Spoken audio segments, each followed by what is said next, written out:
როდესაც ნიჭიერი ადამიანი ვერ ცვლის სისტემას, რადგან ის უბრალოდ თავისიანი არ არის. ყოფილი უკრაინის თავდაცვის მინისტრი მიხაილო ფედოროვი ღიად წავიდა უკრაინის პრეზიდენტ ვოლოდიმირ ზელენსკის წინააღმდეგ. სრულად გაემიჯნა მას, პოლიტიკურ კარიერას შეუდგა და მოუწოდა არჩევნების ჩატარებას ყოველგვარი გამართლების გარეშე. ასე ნელ-ნელა ინგრევა ყველაზე მნიშვნელოვანი ნდობა მოქალაქესა და სახელმწიფოს შორის. მიხაილო ფედოროვმა უკრაინელებს მიმართა სასწრაფო განცხადებით ერთი თვის პროტესტების შემდეგ და მოუწოდა დაუყოვნებლივ შეიქმნას არჩევნების ჩატარების მექანიზმები მიმდინარე საბრძოლო მოქმედებების პირობებში. ამტკიცებს, რომ უკრაინული დემოკრატიული პროცესები არ უნდა დარჩეს კრემლის გავლენის ქვეშ ან გადადებული იქნას განუსაზღვრელი ვადით. ასევე დაამატა, რომ ის, როგორც სისტემის შიგლიდან მყოფი ადამიანი, სრულად იცის კორუფციის შესახებ და იმაზე, თუ რატომ ვლადიმირ ზელენსკი არ სურს აუხსნას უკრაინის ხალხს, რატომ გაათავისუფლა მან თავდაცვის მინისტრი, ისევე როგორც მთლიანად მინისტრთა კაბინეტი, მიუხედავად იმისა, რომ პროტესტები უკვე ერთი თვეა მიმდინარეობს. საინტერესოა, რომ ფიოდოროვის სტილისტური მიმართვები ძალიან გავს თავად პრეზიდენტ ვლადიმირ ზელენსკის საარჩევნო მიმართვას 2019 წელს. მაგრამ ეს არც არის გასაკვირი, რადგან სწორედ ფიოდოროვი იყო ზელენსკის გუნდში პასუხისმგებელი იმ მედია კომპონენტზე. ფიოდოროვის მიმართვის დროაც შემთხვევით არ არის შერჩეული. ეს სპეციალურად გაკეთდა. ზუსტად 18 აგვისტოს საღამოს, როცა ფიოდოროვის მიმართვა გამოქვეყნდა, უმაღლესი რადა დაბრუნდა არდადეგებიდან და მზად იყო ახალი თავდაცვის მინისტრისთვის ხმის მისაცემად. ზელენსკი დიდხანს არ ასახელებდა, ვის წარადგენდა თავდაცვის მინისტრის პოსტზე, მაგრამ როცა ზელენსკიმ საბოლოოდ ოფიციალურად შეიტანა პარლამენტში მოთხოვნა, რომ თავდაცვის მინისტრად ევგენი ხმარა დაენიშნათ, ფიოდოროვმა საბოლოოდ გაიგო, რომ მას აღარ აქვს ადგილი პრეზიდენტ ზელენსკის გუნდში. ამიტომ მთლიანად უნდა შეცვალოს იმ პროტესტების ვექტორი, რომისგანაც ფიოდოროვი ვიყოთ ობიექტურები, საკმაოდ დიდი ხნის განმავლობაში ცოტა გვერდზე იდგა და მაინც ცდილობდა პრეზიდენტ ზელენსკის გუნდთან კონტაქტის შენარჩუნებას. ამ მომენტიდან აშკარაა, რომ ის აღარ არის გუნდში, ის აღარ არის მთავარ მოთამაშეებში. და იწყებს მთლიანად ცვლას პოლიტიკური ლანდშაფტისა და თავად პროტესტის პოლიტიკური სოლიდური საფუძვლის. ამიტომ მგონი ეს მხოლოდ დასაწყისია და სწორედ ამიტომ ფიოდოროვის შეტევაზე გადავიდა. მოდით ამ გამოშვებაში განვიხილოთ მიხაილ ფიოდოროვის მიმართვა და ვიმსჯელოთ, რა პერსპექტივებია კიდევ უფრო დიდი პროტესტისთვის და თავად არჩევნების პერსპექტივები. ჩემი სახელია ალექსეი პეჩი, მოდით ერთად გამოვიწეროთ. დეტალურად განვიხილოთ ეს თემა, მაგრამ სანამ დავიწყებთ, გთხოვთ გამოიწეროთ ეს YouTube არხი. ჩვენ უახლოვდებით 300,000 გამომწერის ნიშნულს, ამიტომ მადლობელი ვიქნები თითოეული თქვენი გამოწერისთვის. ასევე შეგახსენებთ, რომ მაქვს უკრაინულენოვანი YouTube არხი ალექსეი პეჩი. თუ გსურთ კონკრეტული ამბების ხურება უკრაინულ ენაზე, გამოიწერეთ ის არხიც. უკრაინულენოვან არხზე ბული მოცემულია ამ ვიდეოს აღწერაში. როგორ უნდა ფუნქციონირებდეს სახელმწიფო, თუ ომი წლები გრძელდება? მადლობა. და შემდეგ, თუ ომი კიდევ 1, 2, 3 წელი გაგრძელდება, შეუძლია თუ არა რუსეთს ფაქტობრივად მიიღოს უფლება განსაზღვროს, როდის შეძლებენ უკრაინელები კვლავ აირჩიონ საკუთარი ხელისუფლება. მე დარწმუნებული ვარ, რომ არა. მაშ, უკრაინის ყოფილი თავდაცვის მინისტრი მიხაილ ფედოროვი აცხადებს, რომ ქვეყანას აუცილებელია შეიმუშაოს სამართლებრივი და უსაფრთხოების პროტოკოლები არჩევნების ჩასატარებლად, მიუხედავად მიმდინარე ომისა. მიმართვისას ხალხს თანამდებობის ახლახან დატოვების შემდეგ ფედოროვმა გააფრთხილა, რომ დემოკრატიული პროცესების განუსაზღვრელი ვადით შეჩერება გახანგრძლივებული ომის დროს არ შეიძლება. ამასთან ფედოროვმა დაიწყო თეზისის გატარება იმის შესახებ, რომ უკრაინაში დემოკრატია შეირქა. ფედოროვი ნარატივს ერთი თავდაცვის მინისტრის გადაყენებიდან უფრო ფართო თემაზე გადახავს. კერძოდ, როგორ უნდა ფუნქციონიროს ქვეყანამ ამჟამინდელი ხელისუფლების პირობებში. თუ ომი კიდევ რამდენიმე წელს გაგრძელდება. ანუ კიდევ რამდენიმე წელი არჩევნები არ იქნება თუ როგორ. და აქ უნდა აღნიშნო, რომ ხედავ მიხაილ ფედოროვის მცდელობას სრულად გამოვიდეს ზელენსკის ორბიტიდან და მთლიანად დააყენოს თავი ოპოზიციაში. Оппозиции к Владимиру Зеленскому. და შეცვალოს თავად პროტესტის რიტორიკა და თემატიკა. ანუ ეხლა უკვე აშკარაა, რომ ზელენსკი ფედოროვს აღარასოდეს დააბრუნებს თავდაცვის მინისტრის პოსტზე. სხვათა შორის ამის შესახებ ჩემს Telegram არხზე Pecha News-ზე ჯერ კიდევ დიდი ხნის წინ დავწერე. უკვე დიდი ხანია დავწერე, ვორჩა წერტილი. ფედოროვს აღარავინ დააბრუნებს. აი შესაბამისად პროტესტი უკვე აღარ უნდა იყოს ფედოროვის თავდაცვის მინისტრად დაბრუნებისთვის. არამედ მაგალითად იმისთვის, რომ არჩევნები ჩატარდეს. ამაში არის საფრთხე. იმიტომ რომ ფედოროვი იწრებს თამაშს იმით, რომ პროტესტმა შეიძლება უცებ მიიღოს ისეთი სახე, თითქოს ეს არის პროტესტი პრეზიდენტ ზელენსკის წინააღმდეგ. კარგი, მოდით შემდეგ ფედოროვის ციტატას მოვიყვანოთ. ჩვენ მოვპასუხოთ ფუნდამენტურ კითხვას. როგორ უნდა ფუნქციონირებდეს სახელმწიფო, თუ ომი წლები გაგრძელდება? და შემდეგი. თუ ომი კიდევ 1, 2, 3 წელი გაგრძელდებელდება, შეიძლება თუ არა რუსეთმა ფაქტობრივად მიიღოს უფლება განსაზღვროს, როდის შეძლებენ უკრაინელები კვლავ აევჩიონ საკუთარი ხელისუფლება. მე დარწმუნებული ვარ, რომ ვერა. დემოკრატია ვერ იქნება რუსეთის მძევალი. ჩვენ ვიბრძვით სწორედ იმიტომ, რომ გვინდა დარჩეთ თავისუფალ ევროპულ სახელმწიფოდ. ამიტომ უნდა ვიპოვოთ კანონიერ, უსაფრთხო და რეალისტური მექანიზმი, რომელიც უკრაინას მისცემს საშუალებას სრულფასოვანი დემოკრატიული პროცესი აღადგინოს, თუნდაც ხანგრძლივი ომის პირობებში. შემდეგ ფედოროვი ფაქტობრივად გადაჰყავს ნარატივი იმაზე, რომ სწორედ რუსეთი ცდილობს თავისი ომით აჩვენოს, რომ ციტატა უკრაინის თავისუფლების მოდელი არ მუშაობს.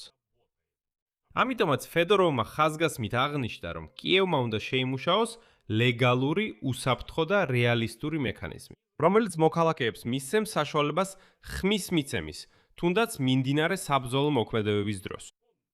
ის უარყოფს ვარაუდს, რომ სამხედრო მოქმედებები სრულად ამართლებს საარჩევნო პროცედურების სრულ შეჩერებას.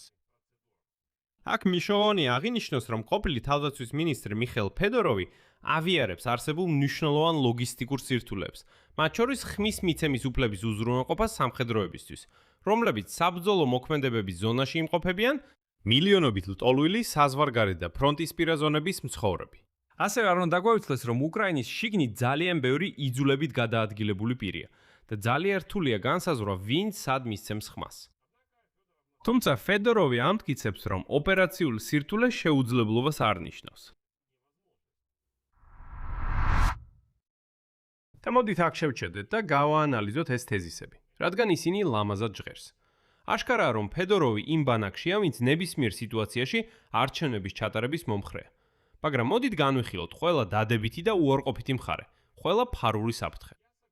ვეთანხმებ იმას, რომ თუ ძალიან მოინდომებ, შეგიძლია ბოდიში და კონსტიტუციაც კი გადაწერო, კანონებით შეცვალო. შეიძლება უსაფრთხოებაზეც კი არ იფიქრო და არჩევნები ჩაატარო. მეორე მხრივ, არსებობს რეალური მექანიზმები, თუ როგორ უნდა ჩატარდეს ეს არჩევნები, რომ ისინი იყოს დემოკრატიული და კანონიერები. მაგრამ მოდით გონივრულად ვიფიქროთ. ყველაფერს თავისი ადგილი მიუჩინოთ. უკრაინის კონსტიტუცია კრძალავს უმაღლესი რადას უფლებამოსილების შეწყვეტას საომარი მდგომარეობის დროს და ახანგრძლივებს მათ ახალ მოწვევამდე. უკრაინის კანონი საომარი მდგომარეობის სამართლებრივი რეჟიმის შესახებ პირდაპირ კრძალავს საპრეზიდენტო, საპარლამენტო და ადგილობრივი არჩევნების ჩატარებას. ამიტომ ვართ ასეთ ჩიხში.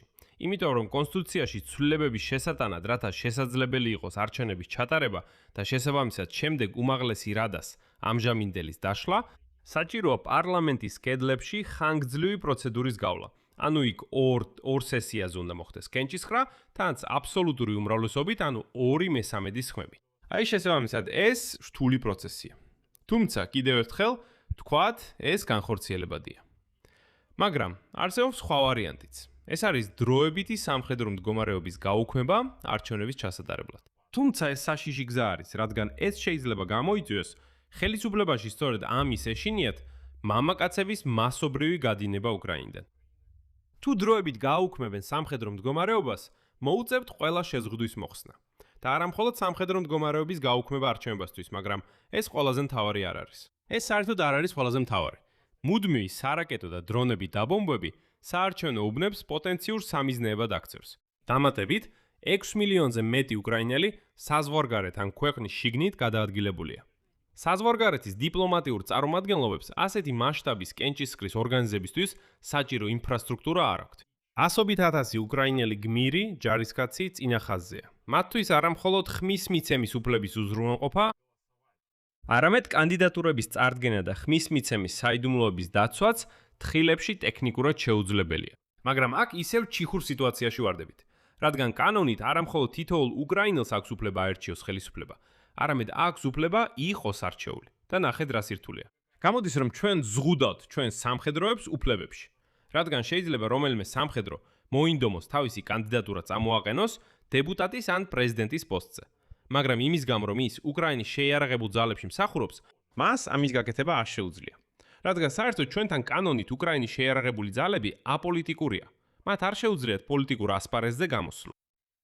უკრაინის მოქალაქეებისთვის ოკუპირებულ ტერიტორიებზე ხმის მიცემის ორგანიზება შეუძლებელია. და ამ ფონზე ვფიქრობ, იგივე ფედოროვი შეიძლება შემოგთავაზოს. მაგალითად, ხმის მიცემა აპლიკაცია დიას მეშვეობით. მაშინ მნიშვნელობა არ აქვს, სად და რა პირობებში იმყოფება ადამიანი. მთავარია, რომ ინტერნეტი იყოს. მაგრამ არსებობს კრიტიკული რისკები კიბერშეტევების, ფალსიფიკაციის და იმის შეუძლებლობის, რომ გადაამოწმო იყო თუ არა ხმის მიცემა ნებაყოფლობითი და საიდუმლო.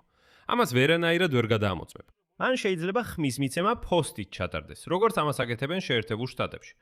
მაგრამ ისევ და ისევ დანგრეული ინფრასტრუქტურისა და ადამიანების გადაადგილების გამო, ლოგისტიკა უკრაინის შიგნით ვერ უზრუნველყოფს ბიულეტენების მიწოდების სანდოობას. მაგრამ იცით რა მაწუხებს ამ ყველაფერში ყველაზე მეტად? არც კი ის, რაც უკვე ჩამოთვალეთ, არა. გახსენეთ, საომარი მდგომარეობა ზღუდავს შეკრების, მიტინგების და სიტყვის თავისუფლებას. სრულიფასოვანი პოლიტიკური კონკურენციის, ღია დებატებისა და რაც მთავარია, ყველა კანდიდატისთვის მედიის თანაბარი ხელმისაწვდომობის გარეშე არჩევნები არც სამართლიანად და არც ლეგიტიმურად არ ჩაითვლება. და როგორც ვიცით, ახლა უკრაინაში ძალიან რთულია ისეთი მედიის პოვნა, რომელიც პრეზიდენტის ოფისის დღის წესრიგით არ მუშაობს. პრეზიდენტის ოფისმა ომის დასაწყისშივე ძალიან ოსტატურად მონოპოლიზება მოახდინა ქვეყნის მთავარი ტელეარხების. ტელემარათონი სრულად კონტროლდება ზელენსკის მიერ და სულაც არ აქვს მნიშვნელობა, ვინ რას იტყვის. თითქოს ის საერთოდ არ არის პოპულარული, არავინ უყურებს. უყურებენ, ტელემარათონს უყურებენ. და ეს ტელემარათონი სრულად კონტროლდება პრეზიდენტ ზელენსკის მიერ. მიჭირს წარმოვიდგინო, რომ ზელენსკი თავის კონკურენტებს ინფორმაციულ სივრცეში შეუშვებდა. მაგალითად, ფიოდოროს, ზალუჟნის, არ ვიცი კიდევის, ბუდანოვსაც აი ამასაც ამბობენ, რომ შეიძლება კენჭი იყაროს. უკვე აღარ ვაპარაკობ იმათზე, ვინც საერთოდ ოპოზიციურად იქნება მის მიმართ განწყობილი. აი ესეთებს საერთოდ არ შეუშვებენ მედია სივრცეში. შესაბამისად, ზელენსკის არ აქვს არანაირი мотиваცია, რომ გახსნას საინფორმაციო სივრცე. ისევ და ისევ ომის პირობებში ესეც ძალიან რთულია გასაკეთებლად. და აქ შეიძლება პირიქით კიდევ უფრო რთულ სიტუაციაში აღმოჩნდეთ, როცა მთელი საინფორმაციო სივრცე ერთ პიროვნებაზე იქნება კონცენტრირებული. და ამ მომჩეოს უბრალოდ არ ექნება ალტერნატიული არჩევანი. აი ესეც ამაზე რაღაც უნდა ვიმუშაოთ და რაღაც უნდა გავაკეთოთ. ამ ეტაპზე აშკარა გადაწყვეტა არ არსებობს. მაგრამ არჩევნების თემა, როგორც მე მგონია, მიხაილ ფედოროვმა სხვა თემის საილუსტრაციოდ წამოწია. ფედოროვმა მკაცრად გააკრიტიკა შიდა ადმინისტრაციული პრაქტიკა და გააფრთხილა, რომ პოლიტიკური ლოიალობა, პირადად პრეზიდენტის მიმართ, პროფესიულ კომპეტენციაზე მაღლა დგება. შემდეგ ციტატა. ხალხი უსასრულოდ ვერ იცხოვრებს სახელმწიფოში, სადაც ვერ ხვდება, რატომ მიიღება ესა თუ ის გადაწყვეტილება. რატომ მიდის ერთი რეფორმა წინ, ხოლო მეორე იბლოკება. რატომ გადაწყვეტილებები, რომლებიც ფრონტზე დღეს არის საჭირო, თვეების განმავლობაში კაბინეტიდან კაბინეტში გადააქვთ. განსაკუთრებით საშიშია, როცა საზოგადოებაში ჩნდება განცდა, რომ მთავარი კრიტერიუმი ადამიანის დანიშვნისთვის არ არის მისი პროფესიონალიზმი, შედეგი ან ქვეყნის შეცვლის უნარი, არამედ პირადი ლოიალობა სისტემის მიმართ. ასე ვერ იმუშავებს თანამედროვე სახელმწიფო და მით უმეტეს, ასე ვერ იმუშავებს ქვეყანა, რომელიც იბრძვის თავისი არსებობისთვის. და ეს ბევრად უფრო მნიშვნელოვანია. ზელენსკი აღარ უხსნის საზოგადოებას თავისი გადაწყვეტილებების ლოგიკა, საერთოდ არანაირად. ვინმემ გაიგო, რატომ გადააყენა ზელენსკიმ მთლიანად მიისცა კაბინეტი უკრაინაში, აი რატომ და რისთვის. ვინმე სახსოვს ბოლოს როდის მისცა ვლადიმირ ზელენსკიმ ინტერვიუ სწორედ უკრაინელ ჟურნალისტებს. მას აქვს ინტერვიუ უცხოელ ჟურნალისტთან, ხოლო უკრაინელი ჟურნალისტები უნდა დაკმაყოფილდნენ იმით, რომ მათ შეუძლიათ ზელენსკის მხოლოდ კითხვა დაუსვან. რაღაც პრესკონფერენციაზე სადღაც საზღვარგარეთ. აი როცა ზელენსკი მაგალითად ევროპაში მიფრინავს და იქ ვიღაცასთან ერთად პრესკონფერენციაზე გამოდის. სწორედ იქ შეუძლიათ მათ კითხვა დაუსვან. მეტი არაფერი. მაგრამ მნიშვნელოვანი ასევე გვახსოვდეს, რომ მიხაილ ფედოროვიც ამ სისტემაში 7 წელი იყო. და სანამ მას მინისტრის სკამი ეკავა, ჯერ ციფრული ტრანსფორმაციის მინისტრის, შემდეგ კი თავდაცვის მინისტრის, მას არ უნდა ეს ყველაფერი დაენახა. ხოლო როცა სისტემიდან გააგდეს, უცებ გადაწყვიტა ეთქვა, რა არ მუშაობს სწორად ამ სისტემაში. ესეც არა კეთილსინდისიერი პოზიცია. მაგრამ ეს არ ხსნის კითხვას, რატომ შეტყვიდა სისტემამ საერთო დიალოგი ხალხთან? ფედოროვთანაც არის ცალკე კითხვები. თუ იცი კორუფციის შესახებ, რაზეც ცოტა მოგვიანებით ვისაუბრებთ, მაშინ რატომ არ ასახელებს სახელებს? უკვე აშკარაა, რომ ზელენსკის გუნდში შენთვის ადგილი აღარ არის. არა, არ შეუშვებენ. დიახ. თუ სრულად ნახავთ ფედოროვის მიმართვას, დაინახავთ, რომ გარკვეულ მომენტებში ჩნდება ერმაკისა და არახამიას ფოტოები. ეს თითქოს მინიშნებაა იმაზე, რომ ეს ადამიანები კორუფციასთან არიან დაკავშირებული. და არახამია დაკავშირებულია იმასთან, რომ ის ეხმარება ზელენსკის დანიშნოს ან გაათავისუფლოს ესა თუ ის ადამიანი. მაგრამ რატომ არ ამბობ ამას პირდაპირ? გარდა ამისა, ფედოროვი ამტკიცებდა, რომ ომის დროს კორუფცია პირდაპირ ასუსტებს თავდაცვას. ის კრიტიკულად მნიშვნელოვან რესურსებს აშორებს საბრძოლო მასალის, უპილოტო აპარატებისა და სამედიცინო უზრუნველყოფის შესყიდვიდან. შემდეგ ციტატა. ხელისუფლება უნდა ნიშნავდეს პასუხისგებლობას, განაცხადა ფედოროვმა, როცა არჩევნებს აღწერდა როგორც უმნიშვნელოვანეს ინსტრუმენტს საზოგადოებრივი ნდობისა და მთავრობის ანგარიშვალდებულების შესანარჩუნებლად ეგზისტენციალური საფრთხების პირობებში. მაგრამ კიდევ ერთხელ ხაზს უსვამ. ფედოროვის გამოსვლა დაემთხვა პრეზიდენტ ზელენსკის მიერ თავდაცვის მინისტრის მოვალეობის შემსრულებლის ევგენი ხმარას კანდიდატურის პარლამენტისთვის წარდგენას. ევგენი ხმარა უკვე სრულფასოვანი თავდაცვის მინისტრია. ეს მიუთითებს იმაზე, რომ ფედოროვს ზელენსკის გუნდში ნამდვილად აღარ აქვს ადგილი. მაგრამ სანამ ფედოროვს ჯერ კიდევ ჰქონდა იმედი, რომ შეიძლება ზელენსკის გუნდში დატოვებდნენ, ასეთ განცხადებებს არ აკეთებდა. მე უფრო მეტად ვარ დარწმუნებული, რომ ეს ფედოროვის განცხადება დიდი ხნის წინ იყო მომზადებული. და მე იმედი მაქვს, ასაიმ რამდენიმე ვიდეო უკვე გადაიღო, რომლებიც მალე ვიხილავთ. და ეს განცხადება უბრალოდ ელოდა თავის დროს, რადგან ფედოროვი ფიქრობდა, რომ თუ ზელენსკი მაინც როცა უმაღლესი რადა არდადეგებიდან დაბრუნდება, წარადგენს ჩემს კანდიდატურას, მიხაილ ფედოროვს, ეს ვიდეოები სადღაც უჯრაში დარჩება, მაგრამ თუ არ წარადგენს, ყველაფერს ვსვებთ სასწორზე. აი რას ნიშნავს ეს ბანდიტებისთვის. შეხედეთ თავად მიხაილ ფედოროვის სრულ მიმართვას, რადგან იქ ბევრად მეტი რამეა. ცხადია იქ თქვენც ნახავთ თქვენთვის მნიშვნელოვან რაღაც მომენტებს. და უპასუხეთ საკუთარ თავს კითხვაზე, რა იყო მთავარი გზავნილი და რაც მთავარია, რისთვის ცდილობდა მიხაილ ფედოროვი ამის თქმას. პირადად მე ამ ეტაპზე ერთი კითხვა მაქვს ფედოროვთან. მესმის რომ ის პოლიტიკაში მიდის, ეს უკვე აშკარაა. კითხვა ისაა, რომ შეიძლება პოლიტიკაში ვერ გადარჩეს, რადგან თუ არჩევნები კიდევ რამდენიმე წელი არ გაიმართება, მაშინ უკრაინელები უბრალოდ ახალ გმირს იპოვიან. და ფედოროვი უბრალოდ დავიწყებას მიეცემა. მაგრამ მე მასთან კითხვა მაქვს. რატომ არ აცნობა ყოფილმა თავდაცვის მინისტრმა, არა ჩვენ საჯაროდ, არამედ სამართალდამცა ორგანოებს, სისტემაში არსებული კორუფციის ფაქტები, რომლებზეც ის თავის მიმართვაში საუბრობს. აშკარაა, რომ ფედოროვმა ეს ყველაფერი კარგად იცის, რადგან ის სისტემაში 7 წელი იყო. აქ წერტილს დავსვამ, თქვენი აზრი და დასკვნები დაწერეთ კომენტარებში ამ გამოშვების ქვეშ. გამოიწერეთ არხი და აწექით ზარს. და არ დაგავიწყდეთ ლაიკის დაჭერა. ამით ყველაფერი დასრულდა. იზრუნეთ საკუთარ თავზე. ყველას ნახვამდის. და განსაკუთრებით საშიშია, როდესაც საზოგადოებაში ჩნდება განცდა, რომ ადამიანის დანიშვნის მთავარი კრიტერიუმი არ არის მისი პროფესიონალიზმი, შედეგი ან ქვეყნის შეცვლის უნარი, არამედ მისი პირადი ლოიალურობა სისტემის მიმართ. ასე ვერ იმუშავებს თანამედროვე სახელმწიფო და მით უმეტეს, ასე ვერ იმუშავებს ქვეყანა, რომელიც იბრძვის საკუთარი არსებობისთვის.